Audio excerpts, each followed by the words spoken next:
Wow, you guys awake? Good morning, everyone. Good morning. Much better. Well, welcome to our public lecture today. Welcome to those who are watching us online. So today we're going to have our lecture done by our friend Marco, who will talk about the evolution of our planet. But before we do, our lovely Daniel will read our initial reading, and Marco will do the prayer for us.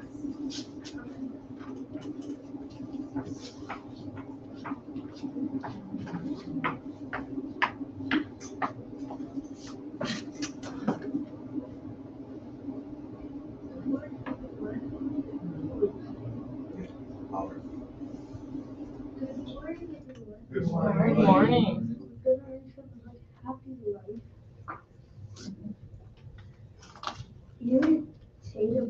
Irritability is a thorn stuck in the flesh of emotion, which should be rooted out.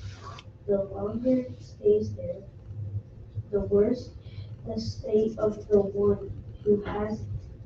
It generates infections that are as long-lasting as they are pernicious. The irritable person needs no reason for his bad mood or dissatisfaction. He creates them easily since he is led by aggressive, bitter feelings. He becomes unbearable and keeps off the morbid state that characterizes his behavior. He is pleased when he displeases. He is happy when he avenges himself, even on someone who has done him no harm. He is always unhappy for the pleasure of it.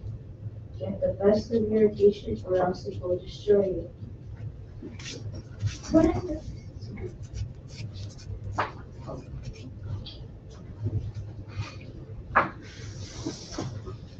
Okay, everyone. So now, keeping in mind the message that we just read, let us all free our hearts and our minds of the irritability, of the stress, all the negative, desynchronous feelings that we feel sometimes. Let us all take in this deep breath, feeling the beautiful energy and the love of God going through every single part of our bodies, and prepare ourselves for this morning's lecture. We'd like to thank the opportunity that our mentors and our Father, Mother God, and our Master Jesus allow us this morning to be here with all our connected friends over the internet, our connected friends in the spiritual world, and we here incarnated. May we have this opportunity and take this in our heart to continue to grow. As we're going to hear today, our planet Earth also continues to grow with us. So be it. Okay, so good morning, everyone. Today we're going to have a very interesting and slightly different topic we're going to talk about. So usually when we're selecting all the topics for the lectures, right, we try to blend in the more consoling aspects of Spiritism, some, the teachings of the gospel, right, the teachings from the spiritual world, and sometimes we put in some more of the scientific part of Spiritism in view of science in general, blended in. So we can have, as Spiritism is, like all this different perspectives, right, of who we are, right? So the religious part, right, the scientific part, and the most importantly, the importance of charity and love, right? So today's topic that was chosen is the talking about the evolution of our planet. And I find it interesting because we don't typically think about this, but everything evolves, right? We evolve as a physical body, as a spirit, right? And our planet, our universe, every single thing, everywhere is continuing in this march of evolution. Like a little pebble on the ground that is round has evolved, right? It started as this very chaotic, like cooling down of lava and disorganized crystals, right? And over ages and ages, it starts to roll and merge and fuse and get round and be part of a river, and then continue this ongoing road of evolution. What is interesting is that science tells us that, but also spiritism tips into that. Even early on in the works of Allan Kardec and Genesis, they talk about this. And then in the book, and from André Luiz, we learned evolution of the worlds. And then we learned from that in Emmanuel, On the Way to the Light, right? And then we have different books that I cited here. Humberto Campos is going to talk about this, right? And particularly Manuel Filomeno de Miranda talks about this in the planetary transition. So we have a lot of information, right, about how we collective, even us as a planet, like evolve. We also know that the evolution, in every sense, basically leads us to perfection, right? So from the little rock on the ground to the tree and to us, right? We're all evolving towards perfection, right? So we're evolving towards the last materialized worlds, right? Worlds that are made of some sort of type of fluid energy that we can't really tell what it is. We can't really define, there's no words for that. And we came from worlds that were really, really rudimentary in the way of evolution, right? With lots of cataclysms and lava and fire and destruction, right? That we eventually evolved. So that's the journey we're going to take today, right? How are we going to take that, the science view, into the spiritual perspective, right? And I hope you guys can follow through this very interesting journey, okay? So the first step here we're going to make is, I really, really recommend this book. It's called On the Way to the Light, Spiritual Manual. And this book, it's quite incredible because it gives us the spiritual side of the evolution of Earth, right? And civilizations, and the influx of spirits, the evolution of the planet itself. And I really think that if you want to have an idea of like who we are now, it would be great to have a chance to read it, because you'll realize that, how much we've been through to be here, right? From the spiritual side, not only from the history, geography, right? The typical scientific fields that we study, but also from the spiritual perspective, and he blends it very well, right? Now, what I really like about The Only Way to the Light is also there's this clear description of this, they call it community of pure spirits, right? That we can't really describe what they are, because they're literally, they're so far away from us in terms of evolution. But we get a sense, understanding that Jesus is part of that community, right? So we have somewhat of a guide reference, right? If we think about Jesus as the most pure and elevated spirit that ever got in touch with us here on earth as an incarnated spirit, he was part of this community of spirits that coordinated the development of our entire galaxy. Now think about that, right? So we're here discussing scientifically whether, when and how is the Big Bang and how things happened during the evolution of the universe. Now thinking back in time, actually the spiritual side, the plan was already in place. So this is spirits, and as you can see here, the first part, that the first meeting, right, that took place when the terrestrial orb was detached from the solar nebula, so it was starting to form the planet, right? So they actually started to, some sort of a planning prototype of how our planet would look like, right? And nothing happens by chance. So spiritually speaking, even before our planet was formed, there was already in place a very well organized plan of how the planet will be formed, who we're going to inhabit it, what type of bodies would be here, and what type of spirits would go through here, right? That's their path of evolution, right? Even for example, where in space and time, where in the space of the galaxy would be located and distances between the stars, and this is all very well planned. Now, we can take that and say, okay, this is all basically gravity. The law of gravity explains all of that. True. And the law of gravity is really one of the key elements of the design of the universe by God, right? So we can't argue with that. But at the same time, the spirits, particularly the spirits that regulate the nature and development things, can modulate certain things, right? To make the particular planning of our planet desirable for this particular incarnation that we have, right? There's a second planning that occurs, and see here. when Jesus came down to earth to determine the order to bring immortal lessons to the gospel of love and redemption. That's when basically Jesus was incarnated, right, at that time. So there's another meeting that occurred to plan out, okay, now you guys been through a lot, your planet matured, right? So you start to have more evolved spirits coming in, you guys understand what the concept of God is. So now it's time for us to give this massive pill of what the law of love is, right? Now you take on from here, right? So there's another one. And now we hear also in another book, in the Brasil, Coração do Evangelho, Fato do Evangelho, Coração do Universo, that book particularly brings another meeting that occurred, right, when Brazil was being discovered, right? Another meeting occurred, and it's also described there, to plan out what was going to happen to this new continent that was being discovered, right? What was the planning? Like the spirits coming in there, what are their mission, right? How the context of geopolitics, if you think about that, will be coordinated in the different continents. So this is really interesting story. So it takes a little bit of the way to the light. It talks about the different spirits that incarnated on planet Earth, and also later on, what was the plan when the new continents were being discovered, right? And how the spirits were actually guiding those individuals that discovered new continents. They were guiding them to actually their goal, right?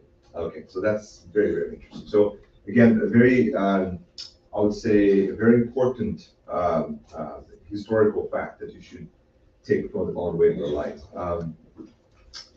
Now, let's talk about the physical evolution component of Earth, right? So now, let's focus on Earth itself, right, as a planet, right? When you look at what God is, right, in the creation, and we've been through that a little bit throughout Spiritism, right? So God created everything we know, everything we understand, everything surrounds us, right? So we can separate the creation and this is all based on the book Genesis, right? And the Spirit's book. We can separate that in two main components, right? One that was called the universal cosmic fluid. And the reason why it's called the universal cosmic fluid is not because we're fancy or want to give like fancy names to things. Is that reality is that we don't know what it is, right? That's the truth, right? There's no equipment to detect that whatever that is, right?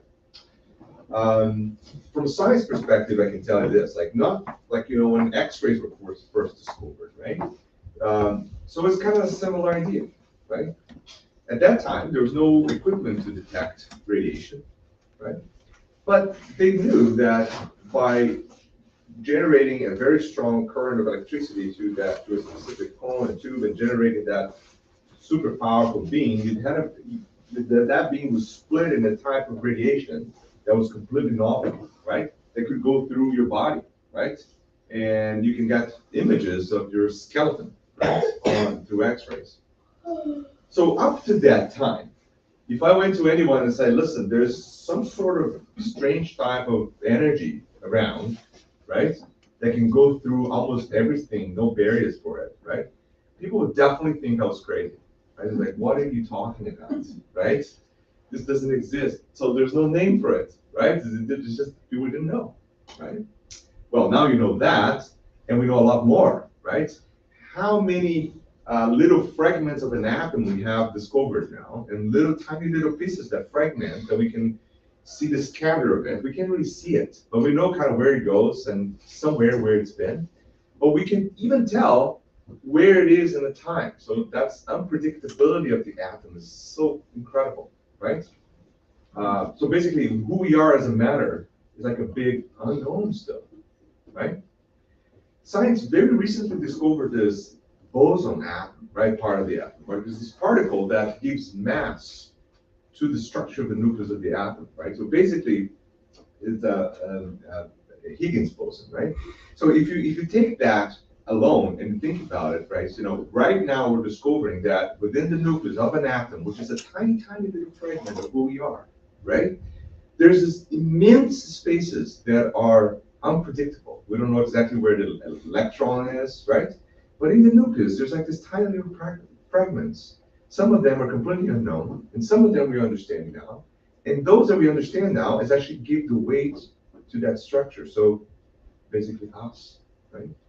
How much more we have to learn from that. So now, if I had a chance to talk to you guys 100 years ago, I can say, listen, we're made of these tiny little things, right? They're positively and negatively charged. The negative charge part is completely unpredictable. I know they kind of spin around the positive part, but we actually don't know where they are, right? The positive part, it's made of tons and tons of tiny little fragments that we actually don't know what stick them together and kind of what they do to stay there. People are gonna look at me, same idea, say, right? You're nonsense, right? Depending on the time of history, I would probably be considered to be some sort of a witch or something, like I was going to be killed, right, by fire. That's typically what happened at that time. Or I would have to refute everything I said, otherwise some powers of beings of church or someone is going to kill me, right? So that's how science evolved. So now we know. So that's why we call this universal cosmic fluid, right? And the concept is we actually don't know what that is. We can't measure it, we can't see it, we don't really interact with it. But we know that there's really no void in space in that sense, right? There's some sort of fluid, right? That is what God created, right, originally when Big Bang happened, right? And it still permeates all of us. And within that universal cosmic fluid, everything that is matter or the material principle comes from it, right? So that includes the planets, our vital principle, which kind of, as a physical body, keeps us alive. That's the energy that our body produces, right? The organic and the mineral components of every planet, right? So that's all part of the material principle. And there is a separate principle altogether we call the spiritual principle, right? That's where the spirit comes from, right? And we know one can live without the other. So you can have spirits that are completely independent of matter, and you can have matter that's completely independent of spirit. So that's why we know for sure, as a fact, these are completely two different parts of creation, right? And spirits don't turn into matter, and matter doesn't interact with the spirit, right? So that's why we know that based, obviously, on the book that I'm summarizing, like several chapters now of Genesis and the Spirit's book, but that's how we know that this is kind of where it came from, right? Now, what is interesting is that for these two principles to interact, we need this sort of interface, right? As we know, in this planet is our spiritual body, right? Or perispirit. That is how these two universes here, the creation, can actually interact directly. That's why it's so important to understand the concept of the perispirit, right? And we're going to talk about that, right? So now it's just making it more clear. So God created the universe, right? And the universe is organized by laws, and the laws are really governing all the creation in an organized fashion. That's why we know there's a creation behind it. It's organized, it's perfectly planned, and there are laws that govern it. It's not that God has to be in there putting their finger all the time, saying, let's fix this and do that. No, God's perfect. If God had to be manipulating the entire universe all the time, it means that, well, the creation was not really that perfect, right? So it had to be kind of boundary it. So that's why the laws and the law of gravity, for example, is so perfect to explain the whole system, right? The fact that we can explain the creation by particularly one law just is a good hint that the perfection is behind the creator, right? So that's a good example. And it's science, and I'm a scientist by training, so I can tell this debate between science and religion comes from obviously this interpretations of creation that are completely non-logical, right? Based on scientific evidence, right? So, all right, so let's go through here the spiritual and the physical evolution of the universe. So this is taken out of the internet, so Wikipedia, just showing you this example of what the Big Bang is, right? Now, how do we know this? Well, there's a lot of evidence to support this, right? There's the changes in distances and the between the expansion that we can measure, we can determine, right?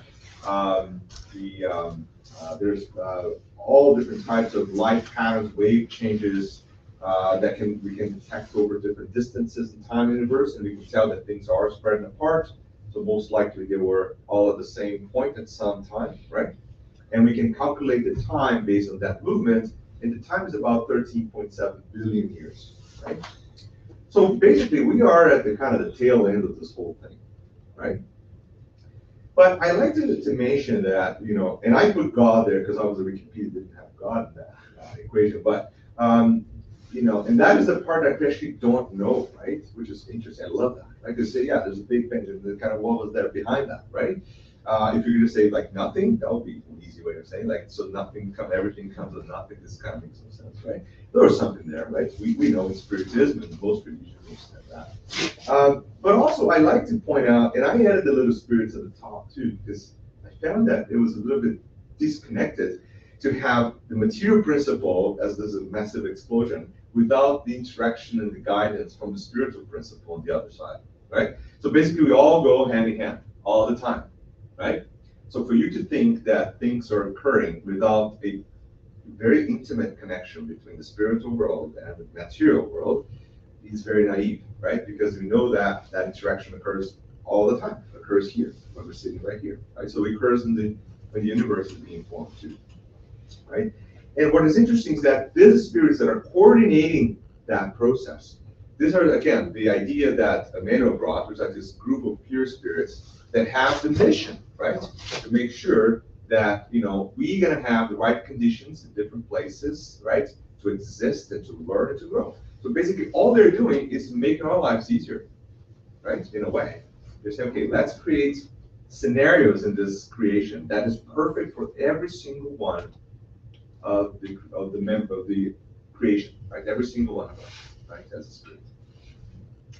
And we are co-creators, right? Because we interfere with matter, so we actually change the course of evolution, right? This is another concept that Emmanuel brought to us, and André Luiz also brought to us. It is in this book here, Evolution to Worlds, right? So now, Evolution to Worlds, a lot of people with spiritism will tell me this, like, oh, this is like, I can't understand this book, right? It's complicated, and it's this, and it's that. It talks about a lot of concepts that I don't understand. True, yes, it brings a lot of concepts in a very direct way. It's like, this is what it is. It's because of that, and it connects all these concepts together. But I find it one of the most consoling books in Spiritism. People sometimes laugh at me when I say that, but it's true. Because knowing that how much of that interaction between us as spirit and matter and how we evolve together, and the importance of understanding that connection, gives us this incredible power of knowledge and more control of who we are and what can we do, right? I find that in a way consoling because it gives me that opportunity to understand, okay, exactly who I am and how can I move from here to there, right, in a more direct way, okay? So generally, so this book is quite interesting, right, because this book is 2 parts and 20 chapters in each one of those parts, right? The book was written in about 6 months, alternating chapters between Valdo, right, and Chico, right? And the chapters, you would never be able to tell, right? Because they follow the exact same sequence of events and pattern and order, right? But they were written by 2 mediums in alternating times and put together. So that tells you like how incredible this is, right?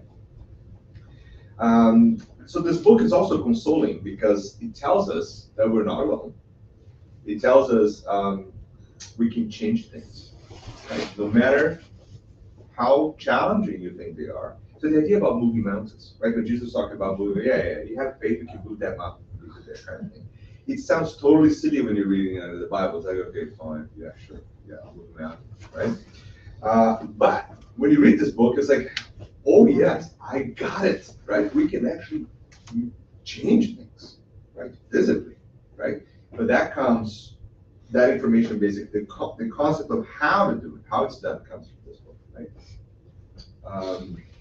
So this book also talks about, the idea that we're not alone in every sense. We're not alone here in this planet. We're in the entire creation and universe, like everywhere, right? So it talks about basic concepts like what is light, what is energy, what's electricity, how do we interact that, right, with our bodies. It also brings what we're going to be talking about today, the concept of co-creation, right?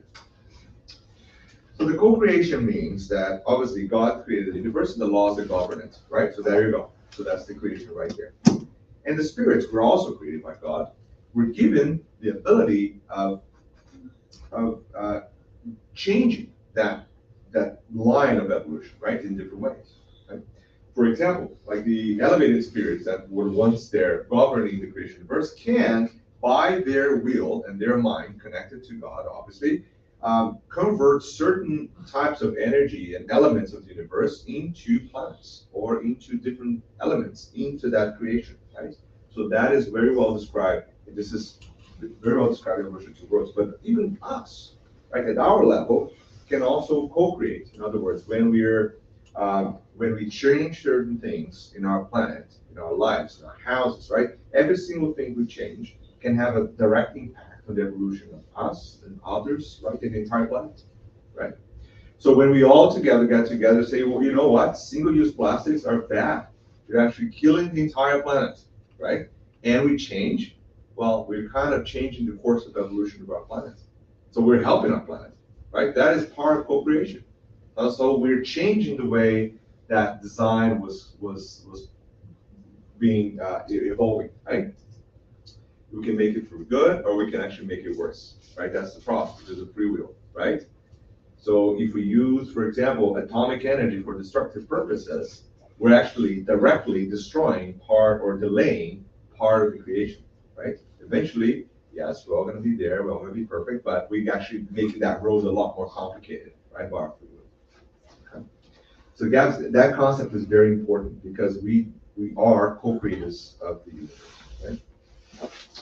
Now, this is an interesting, I like this image because, you know, obviously we're tempted to think all the time that we're really special, right? We're like, you know, we're here in this little piece of rock and molten lava sitting somewhere in that massive universe, and we still have that centric or egocentric view that we are the kings of the universe. We're the only species, like we're the only ones. We're like, you know, somehow God went in there and kind of with this sprinkled earth. It's like, okay, you guys are the selected, anointed ones. You're gonna live in this beautiful planet with water, and that's it, right?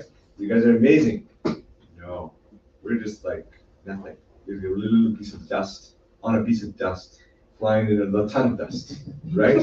so that gives you the perspective, right? And this is like a one shot of what we can see, because there's much more beyond this that our telescopes can't see. And even beyond that, there's things that already happen that we're not going to see, right? Because most of this light is coming from thousands and thousands of light years or millions of light years from us. In other words, in a million years, we'll see what happened to one of those stars, right? By that time, maybe we're going to be the enlightened spirits coordinating something somewhere, right? But right now, we're basically looking at the past, right? And we barely know what's happening around us. So that is kind of interesting, right? So there you go. We're there, somehow, you know, but gives us a good perspective of who we are, right? I like this one too. This one's a good perspective too. Okay, so this is a star, a red star called Canis Majoris, right? That big, you know, ball of fire that you see over there. And this little speck on the screen, I had to do a little highlight on it. This is our sun in perspective, right? So our sun is big, right, compared to us, right? It's several hundreds and thousands of times bigger than any of the other planets in our solar system. But it is a particularly small star compared to other stars out there. So just to give you perspective, right? That star is actually bigger, almost bigger than our entire galaxy, as wide as our galaxy. So you give us some perspective. And there are others out there that we don't know. There are probably hundreds and thousands of times bigger than that star. And that, again, gives you a lot of perspective of how tiny we are in the view of the creation. But we're not alone, right? God is always with us, right? Okay, let's get into our planet now before we diverge too much in our topic. So this is the topic of today. So Genesis, the book Genesis Allan Kardec gives us a very nice overview of the idea of Earth development at that time, right? So we're talking about a book that's 150 years old, right? So obviously it brings some concepts that today are already optimized by science, right? So we can't take all those things literally, right? But the spiritual component that he brings is still perfect and incredibly important, right? So that's why we talk about them all the time, right? So in the Genesis, he describes the development of Earth in several steps we call primitive, primary, transition, and secondary. Let's put it this way, and tertiary, just to make it more simplified, right? So into that process, so we were living in this incredible mixture of gases and fire, right? That because of gravity starts to coalesce around a nucleus, so it forms a little round sphere, right? And in the primitive state, all we had is basically like lots of lava eruptions and gases and really inhospitable. And then over time, it starts to cool down, solidify, calm, and then you start to have water, in the water state instead of vapor, and then eventually allowing this particular type of life to survive. So this is a massive amount of evolution, right, that our planet goes through. Right? Think about that. I have a little image of that here, for example. So this, the top side there, it's a representation of Earth. It's called the Hadean period. It's like before life was able to exist in here, right? And this is an artist representation from, I took it out of Wikipedia. I really like those images. And on the top right, you see kind of what would it look like Earth at that time, right? We can't really tell, obviously, but that's the moon. That's the moon starting off on the other side there, and that's Earth, like a view from Earth, right? So imagine what type of spirit would be able to incarnate in that scenario, right? It will not be easy, right? Think about this, right? It will be very inhospitable to a evolved spirit, right? Because remember, the spirit has to draw the spiritual body from that planet, right? And at that time, I don't think the connection will be that easy, right? Think about this, right? Just as it wasn't really easy for Jesus to incarnate here, because he would have to acquire the spiritual body, right, from this planet, which is very dense. The energy is very, so he would have to kind of blend in with that, which is right there, right? He would have to blend in with that, those elements of that planet to be able to go into a body that we have here. So I think similarly to that challenge, right? Imagine like even us, like thinking about incarnating with this body is impossible, right? Our bodies wouldn't even be able to survive the existence, right? So we'd have to have some sort of other types of forms and shapes that we can't tell, right? So probably very inhospitable at that time. Would spirits be there? Yeah, for sure. Like certain spirits were there at the time around the planet, right? Organizing development, right? Organizing, the cooling down process and taking care of it, making sure it's still going in the right direction, for sure, right? But I think the incarnation part will be very challenging, right? And then it evolves, and that's the representation. Most likely, what happened to the moon was like a collision, right? That formed the moon, as you see there. And then our planet goes through cycles of freezing, right? And then diluvial periods and freezing, and then hot, and then freeze again. And then the way we know that, because if we drill deep enough into some rocks, we can tell the amount of oxygen, right? The type of elements that are sedimented, so we can estimate in time kind of what happened during that time. Right, so that's how we know that we had different periods with different types of activities in our planet, right? And eventually got to this beautiful blue sphere that you see on the other side, which we call home. Now, every planet has its own group of spirits that incarnate on and are attached and connected to, right? So for us here in this planet, we incarnate in this particular body, which is adapted for what we have, right? But if you're in different planets, you'd have different types of material components, right? And it's most likely in planets that are more evolved, that material component is tiny, tiny, tiny, until probably a point that you don't really require that, right? And in other planets, they're less or more inhospitable for life, let's put it this way. The incarnation process, we don't know how, but it's most likely may happen, but in a completely different way that we can't really think about, right? So every planet has some spirits on them, period. Like every part of creation. And every spirit has a role, right? So that's the perfection of creation, right? Now, compare that to what we were taught before. This is like an ancient Hebrew conception of the universe, which I think is very, widely understood in many religions, right? Which at the time, that's why it's interesting. I like this image because we used to think not too long ago, right, that Earth was like this, some sort of this flat crust, right?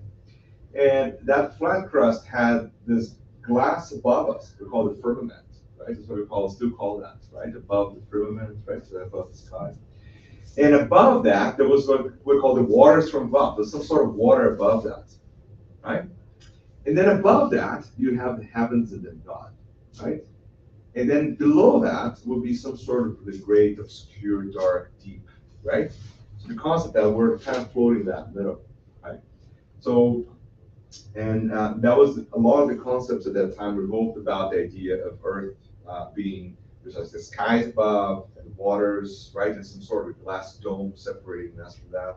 Very interesting concepts. And then obviously that evolved into a more Earth-centric universe. In other words, Earth is a centered universe, and basically every single star goes around us, which obviously, was computed. And then eventually, as the sun being the center of the universe, and then the universe being this massive thing that we don't even know where it ends or starts, right? So now that's how the evolution was. Now thinking about us, now in our evolution here in our planet, right? I like to bring, so this is a nice image. I don't know if you guys recognize that. That's lichen from trees, right? On tree barks. And lichens are very interesting because they're called like a composite organism, right? So they're a type of fungus, right? And on top of algae at the same time, right? So that gives kind of that funny, interesting shapes and patterns to it.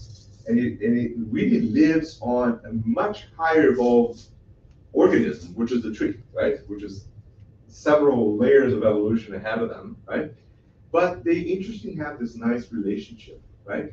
So I think about us and Earth, right? So we are this very interesting, complicated organisms, right? That are living on Earth, and we need Earth, and also help Earth technically, right? So in this pathway of its evolution, or we make it more complicated, right? So we can do both ways, right? But in every sense, every single living thing in this planet has what we call the vital principle, which is basically, think about the physical, material side of things. That's what makes us alive. So a plant has it, a tree, us, right? That's just the energy that we create as a physical body, right? That is considered to be alive, right? So we lose the vital principle when our bodies or the tree dies or the grass dies, right? But interesting also that all of this is basically a combination of 5 different elements, right? Different levels of carbon, oxygen, nitrogen, and phosphorus. So like funny combinations of all those things basically represents everything we know, like in this planet, right? Think about that. Okay. Now, how does spirits and the physical body evolve? Now, I made this cartoon because I find it's one of the easiest ways for us to kind of understand what's happening, right? So if you look on the right side, that is just a representation. I think it's from Ryan Scholl, or something like that, I think his name. A representation of the periods of Earth, right? Starting from the Archean system period, right, which is the bottom part, then to the Proterozoic, and then to the Paleozoic, Mesozoic, Centrozoic, and then we are right there, so there's a little truck in the top there, right? So that's where we are. Now, so in that period of evolution of our planet now, in the very, very beginning, there's really no any life form in the planet, right? So there's no vital principle, which is kind of represented here by that first bracket there, right? So when you start to have life forms, and very primitive life forms at the time, so you start to have the vital principle giving life to those life forms, right? But they don't really have spirits necessarily, right? This is a really, really very, very early, right, developed. So the spiritual principle was not definitely connected into that, right? And then later on, somewhere in there, in that evolution, and don't ask me when and how, because we don't know, right?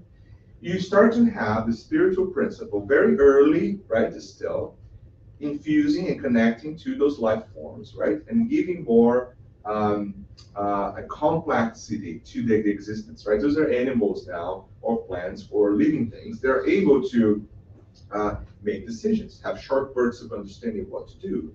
They have some sort of feelings between each other. They start to coordinate and communicate, right? So that is part of evolution.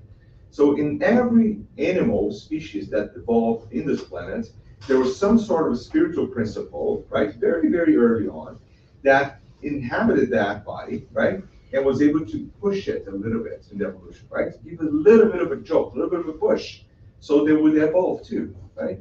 And by doing that, they also make the body evolve, and they work together. So the spiritual principle evolves the body develops, so a more evolved spiritual principle can come in, and vice versa, right? That's the part of evolution. And then something really interesting happened here, because this is not a straight line. That's what most people get confused here. It's like, well, but but if an animal had a spirit and then now its spirit evolved, and then the problem is we don't know from this step here to the top there how many cycles of evolution that spirit had to go through to be the spirit we are today. So that line is completely broken in many stages. So we cannot say that, oh, I was here before as a dinosaur, as a spirit. We don't know. My spiritual principle were just created by God sometime, simple, white plain book, right? That was as you learn in Spiritism. I went through a ton of steps of evolution. Where and how and when? I don't know, right? Did I inhabit another planet? Probably, right? Have I been to lower forms of life? Definitely, right? We had to, because that's how we evolve as a spiritual principle. But we today, as a spirit, we are different from what we were there, right? So that's why we tend to use different names. Because we say, well, we were a spirit then, we're a spirit now. We tend to think that they're the same, and they're not. We have, I don't know how long, but there's tons and tons and tons of steps in evolution that separate we as spirits today than the tiny little spiritual principle that we were created very, very, very early on, right? That's why, spirits from animals that are low level cannot incarnate in our body and vice versa. They're just not compatible. There's like this massive amount of evolution that has to happen for that to occur, right? So we are different, right? But not because we're special, it's because we've been through more, right? That's the idea, right? So do not think of evolution as a straight line. So I can go from this animal to that animal and then this and then that's me. No, that's not how it works, right? And that can take turns and rounds that we have no clue, right? But we know that the spiritual principle, obviously, like any animal form, particularly the more evolved animal forms that we have in our planet, they have more evolved spiritual principles, right? That one day will be spirits just like us, right? So they have basic concepts of, some of the primates, for example, have concepts that are very similar to us. They do miss certain key elements, like, for example, like the idea of the understanding what God is and, who we are in evolution, understanding about us and have the conscience about ourselves and our actions and the free will. So they have little bursts of that, but it's not continuous, right?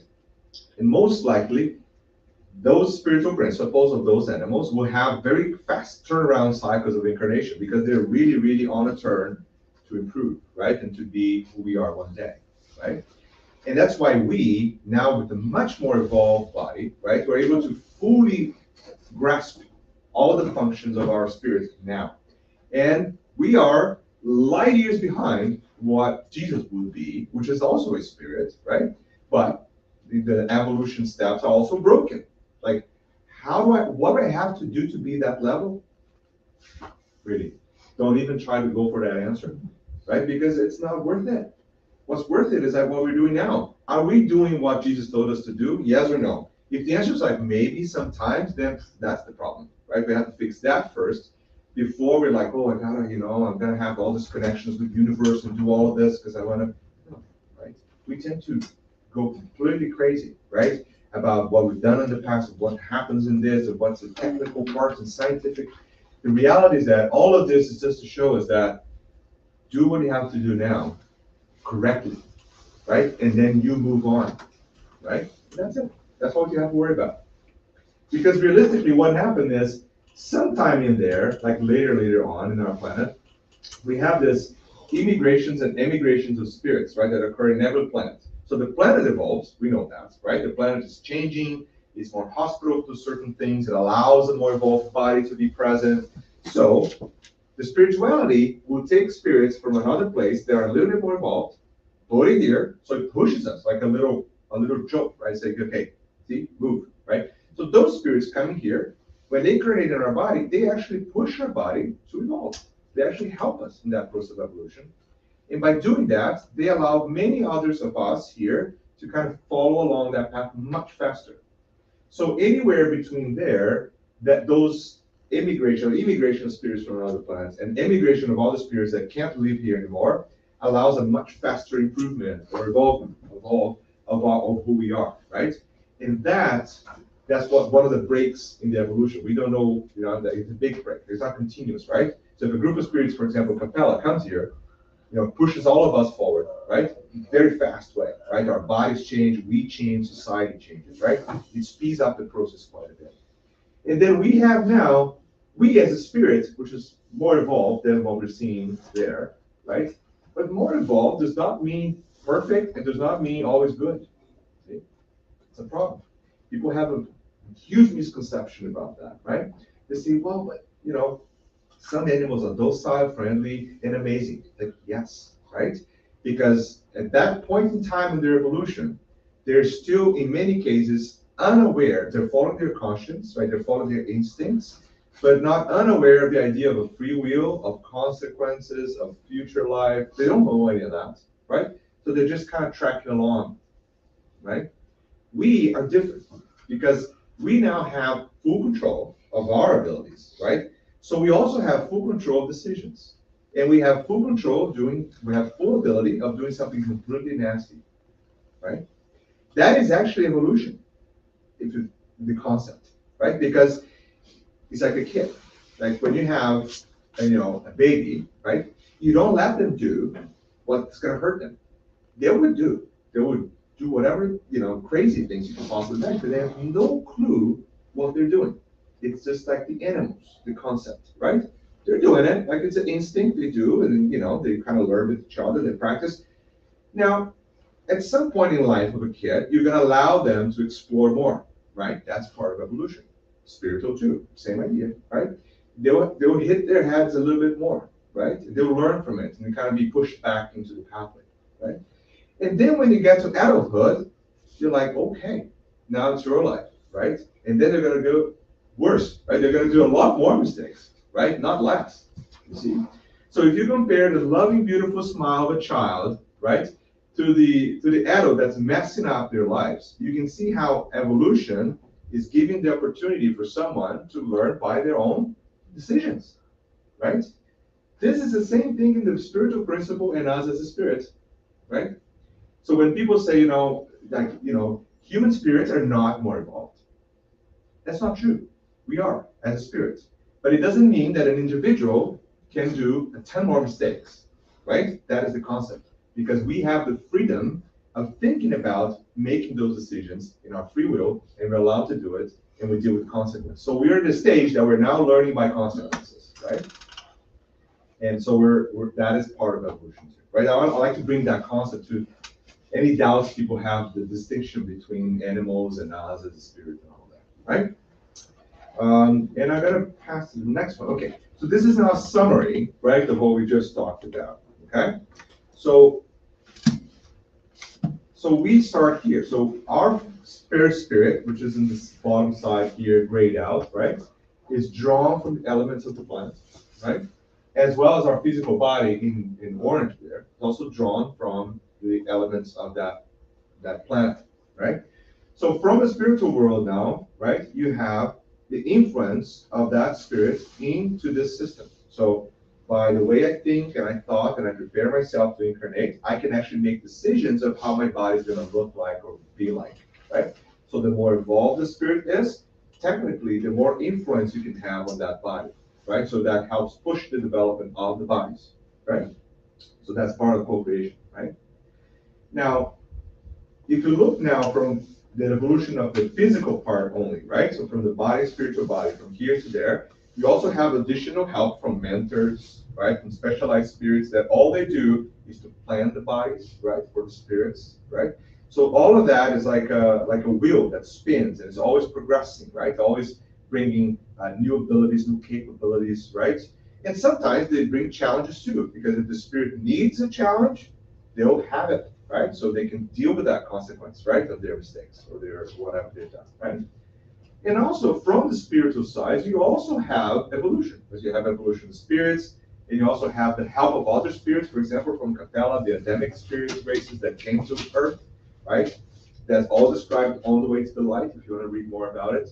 They will actually help evolve the spirits, which in turn, again, will allow that more evolved spirit to have a more evolved body and continue that process of evolution of the planet, right? So, in other words, both are evolving and both are helping each other, right? So we can actually continue this process of evolution. Now, there will be a point that this planet would not be able to house some of the spirits here. So they're going to be sent to another planet, right? Either because they've done so poorly in their evolution here, the planet evolved, they can't connect anymore, right? So the spiritual principle, the material principle of the planet is now not, they can't really have a very spiritual body and incarnate here again. They really drag down their evolution, so they'll go push to another planet, which is much less evolved, to help them. That's perfect. So no one's doing something bad. Like everyone is helping, even if they don't think about it, right? So the spirits that came from Capella, like most of them, are actually spirits that were kind of behind on the evolution of Capella, and they were given a chance to come here, which is much inferior like in the level of evolution. It's like, now help those guys, because you can offset your own debts. They took it. And here we are. That's who we are today, right? So in the planetary transition, in Manuel Miranda, you see all those, the sequence of books, that those cataclysms, changes in the planet, everything has a reason, has a role, and are used for the evolution process, right? So we as a spirit, one day, we're not going to be able to incarnate here anymore. I don't know where we're going to go, and how, or when, no clue, right? But it's going to happen. Is our planet stop existing at some point? It will. Every planet has a lifetime, right? And the elements of our planet one day are going to be used to generate something else. That's how evolution is. Like, what's going to happen? I don't know. Don't ask me, right? But we know from history that's most likely what's going to happen, right? A star that dies and explodes, every single atom of that star is going to be used somewhere else in the universe to generate something. Just like our bodies are used to generate life, right? When we go to Earth, right? All the elements, the carbon, the nitrogen, phosphorus, is going to be separated apart by tiny little bacteria that we don't like, but they help us time, right? They'll separate them, and then they'll be given life to a tree or something, or air. So do we have carbons in our bodies that were part of dinosaurs? 100%. Yes. Why not? We're the same. We're the same planet, same physical bodies, right? We're just kind of turning over and over and over. So the planets, same thing. They're created by fire, chaos, destruction. They calm down, cool down, allow life, and someday they'll be again recycled to something else. And the spirits too. We always continue this long road of evolution through bumps and loops and turnarounds, right? We all create these things in our lives. But one day we know for sure, and that's what Spiritism brings to us, we'll be there in the realm of perfection, right? So that's what I have to talk about today, and I hope, I know it's a very much a scientific overview of things, but at the same time, I really believe that knowing that gives us some more power and understanding of kind of who we are and how can we move on together, right? Thank you, Marco. Do we have any questions or comments? Lots to think about it, right? Yes. Okay. Well, thank you for those who joined us online. There was no questions, Okay. and then half of the way I forgot to start clicking on the things. Perfect. But thank you guys for joining. We'll see you guys next week. And Yes. there's one multitasking situation.